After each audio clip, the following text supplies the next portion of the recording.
ಎಲ್ಲರಿಗೂ ನಾನು ನಿಮ್ಮ ಪ್ರೀತಿಯ ಸಹನ. ಇದು ಬಂದು ನನ್ನ ಡಯಟ್ನ 15ನೇ ದಿನ, ಹಾಗೆ ಮಂಡೇ ಲಾಗ್ ಕೂಡ ಆಗಿರುತ್ತೆ.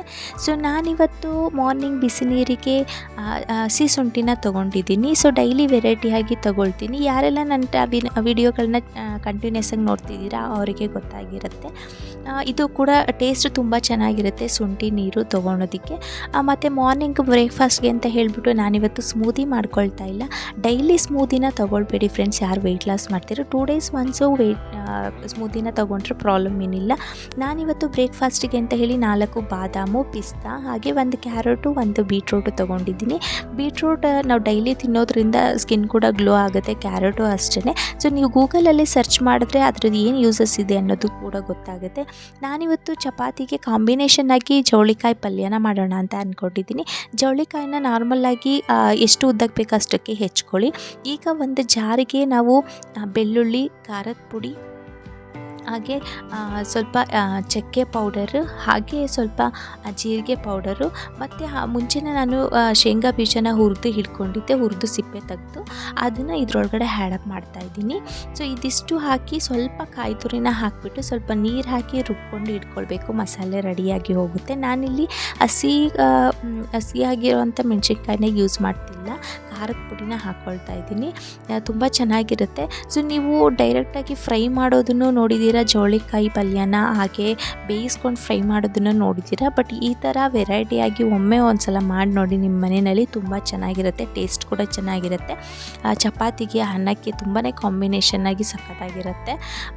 ಈಗ ಒಂದು ಕುಕ್ಕರ್ಗೆ ಸ್ವಲ್ಪ ಎಣ್ಣೆ ಹಾಕ್ಕೊಂಡು 1 ಸ್ಪೂನಷ್ಟು ಸಾಸಿವೆ ಹಾಕ್ಕೊಂಡು 1 ಸ್ಪೂನಷ್ಟು ಜೀರಿಗೆ ಹಾಕ್ಕೊಳ್ಳಿ. ಅದಾದಮೇಲೆ ಸ್ವಲ್ಪ ಕಡಲೆಬೇಳೆನ ಆ್ಯಡಪ್ ಮಾಡಿ. ಎಲ್ಲ ಪಲ್ಯಕ್ಕೂ ಕಡಲೆಬೇಳೆ ಕಾಮನ್ ಆಗಿ ಹಾಕ್ತೀವಲ್ವ, ಅದೇ ಥರನೇ ಮಧ್ಯೆ ಮಧ್ಯೆ ಸಿಕ್ಕಿದ್ರೆ ಚೆನ್ನಾಗಿರುತ್ತೆ ಅಂತ ಹೇಳಿಬಿಟ್ಟು ಇದಿಷ್ಟು ಹಾಕಿಬಿಟ್ಟು ಈರುಳ್ಳಿನ ಹಾಕಿ ಫ್ರೈ ಮಾಡಿ.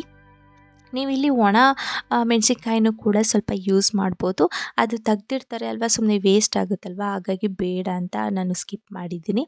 ಇದಾದಮೇಲೆ ಕರ್ಬೇವಿನ ಸೊಪ್ಪು ಮತ್ತು ಟೊಮೊಟೊ ಇದಿಷ್ಟನ್ನು ಹಾಕಿ ನೀಟಾಗಿ ಮಾಗಿಸ್ಕೊಳ್ಬೇಕು.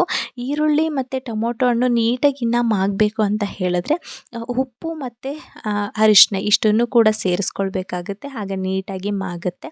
ನಾನು ರುಚಿಗೆ ತಕ್ಕಷ್ಟು ಉಪ್ಪು, ಹಾಗೆ ಸ್ವಲ್ಪ ಚಿಟಿಕೆಯಷ್ಟು ಅರಿಶಿನ ಹಾಕ್ಕೊಂಡು ನೀಟಾಗಿ ಮಿಕ್ಸ್ ಮಾಡ್ಕೊಳ್ತಾ ಇದ್ದೀನಿ. ಅರಿಶಿನ ಹಾಕಿದ ಮೇಲೆ ನಾವು ಅದು ತಳ ಹಿಡಿಯುತ್ತೆ. ಸೊ ಹಾಗಾಗಿ ನೀಟಾಗಿ ಮಿಕ್ಸ್ ಮಾಡ್ಕೊಳ್ತಾನೆ ಇರಬೇಕು. ಇದಾದಮೇಲೆ ನಾವು ಜವಳಿಕಾಯಿನ ಇದರೊಳಗಡೆ ಸೇರಿಸ್ತಾ ಇದ್ದೀವಿ. ನೀವು ಎಷ್ಟು ಉದ್ದಕ್ಕೆ ಬೇಕೋ ಅಷ್ಟಕ್ಕೆ ಹೆಚ್ಚಿ ಇಟ್ಕೊಳ್ಬೋದು. ಜವಳಿಕಾಯಿನೇ ನಾನು ಸ್ವಲ್ಪ ಅರಿಶಿನ ಪುಡಿ ಹಾಕಿಬಿಟ್ಟು ನೀಟಾಗಿ ವಾಶ್ ಮಾಡಿ ಎತ್ತಿಟ್ಟಿದ್ದೆ ಮುಂಚೆನೇ. ಅದಾದಮೇಲೆ ಹೆಚ್ಕೊಂಡಿದ್ದೆ ಅದನ್ನು. ಈಗ ಅದನ್ನು ನೀಟಾಗಿ ಜವಳಿಕಾಯಿನ ಮಿಕ್ಸ್ ಮಾಡಿಬಿಟ್ಟು ಈಗ ರುಬ್ಕೊಂಡಿರೋ ಅಂಥ ಖಾರ ಇರುತ್ತಲ್ವ, ಸೊ ಅದನ್ನು ಇದರೊಳಗಡೆ ಮಿಕ್ಸ್ ಮಾಡ್ಕೊಳ್ಬೇಕು. ಇದನ್ನು ನೀವು ತೆಳುಗೆ ಬೇಕಾದರೂ ಮಾಡ್ಕೊಳ್ಬೋದು, ಇಲ್ಲ ಗಟ್ಟಿಗೆ ಬೇಕಾದರೂ ಮಾಡ್ಕೊಳ್ಬೋದು.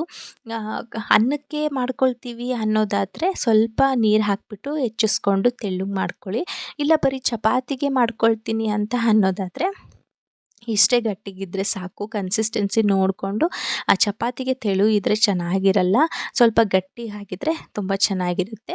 ಸೊ ಇದಕ್ಕೆ ಲಿಡ್ನ ಕ್ಲೋಸ್ ಮಾಡಿಬಿಟ್ಟು ನೀವು ಕನ್ಸಿಸ್ಟೆನ್ಸಿ ನೋಡಿಕೊಂಡು ನೀರನ್ನ ಆ್ಯಡ್ ಮಾಡ್ಕೊಳ್ಳಿ. ಲಿಡ್ನ ಕ್ಲೋಸ್ ಮಾಡಿಕೊಂಡು ಒಂದೇ ಒಂದು ವಿಷಲ್ ಆದರೆ ಸಾಕು, ಏಕೆಂದರೆ ಹಸಿ ಜವಳಿಕಾಯಿ ಅಲ್ವಾ, ಹಾಗಾಗಿ 1 ವಿಷಲ್ ಆದಮೇಲೆ ಹೇಗಿದೆ ಅಂತ ಹೇಳ್ಬಿಟ್ಟು ನೋಡಿ. ನೀವು ಒಂದ್ಸಲ ಮನೆಯಲ್ಲಿ ಈ ಥರ ಒಮ್ಮೆ ಟ್ರೈ ಮಾಡಿ ಹೇಗೆ ಬಂದಂತ ಕಮೆಂಟ್ ಬಾಕ್ಸಲ್ಲಿ ಹಾಕಿ.